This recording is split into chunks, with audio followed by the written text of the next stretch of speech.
A1 വ്ലോഗിൻ്റെ കാളങ്കാവിലെ പുതിയൊരു offer വീഡിയോയിലേക്ക് എല്ലാവർക്കും സ്വാഗതം. എല്ലാവരും ചോദിച്ചു എന്താ കാളങ്കാവത്തെ വീഡിയോ പെടാത്ത. ഒന്നാമത് എന്താ വെച്ചാൽ പുതിയ കടയിൽ കുറച്ച് തിരക്കും കാര്യങ്ങളൊക്കെ ആയതുകൊണ്ടാണ്. കാളങ്കാവത്ത് പൊതുവെ കുറച്ച് വരവ് കുറവാണ്. രാവിലെയും വൈകുന്നേരം കുറച്ച് സമയങ്ങളൊക്കെ ഉണ്ടാവും, അല്ലാതെ ബാക്കിയുള്ള സമയങ്ങളൊക്കെ പുതിയ കടയിലാണ് ഉണ്ടാവല്. എന്താ വെച്ചാൽ നമ്മൾ 5 കിലോ അരിപ്പൊടി, കൈപ്പൊണ്ണിൻ്റെ 5 കിലോ അരിപ്പൊടി നമ്മളിന്ന് 200 രൂപക്കാണ് കാളങ്കാവിൽ കൊടുക്കുന്നത്. അതുപോലെ തന്നെ ടൊമാറ്റോ സോസ് എന്താ ഇവിടെ ഓഫർ ഇടാത്തെന്ന് ചോദിച്ചു. കാളങ്കാവിലെ ഓഫറാണ് ഇപ്പോൾ നമ്മൾ പറഞ്ഞുകൊണ്ടിരിക്കുന്നത്.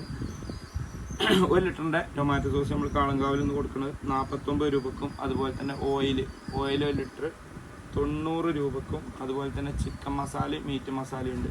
ചിക്കൻ മസാല 30 രൂപക്കും, മീറ്റ് മസാല 30 രൂപക്കുമാണ് ഇന്ന് നമ്മൾ കാളങ്കാവിൽ 16/5/2024 ഓഫർ കൊടുത്തുകൊണ്ടിരിക്കുന്നത്. പരമാവധി ആളുകൾ വീഡിയോ ലൈക്ക് ചെയ്ത്, ഷെയർ ചെയ്ത്, കമൻറ്റ് ചെയ്ത്, സബ്സ്ക്രൈബും കാര്യങ്ങളൊക്കെ ചെയ്ത് കാണുക. പരമാവധി ജനങ്ങളിലേക്ക് എത്തിച്ചു കൊടുക്കുക. പരമാവധി ഓഫർ സാധനങ്ങൾ വാങ്ങിക്കൊണ്ടുപോകാൻ ശ്രമിക്കുക. ഇതൊക്കെയാണ് പറയാനുള്ളത്. മറ്റൊരു വീഡിയോ ആയിട്ട് നമുക്ക് വീണ്ടും നാളെ കാണാം.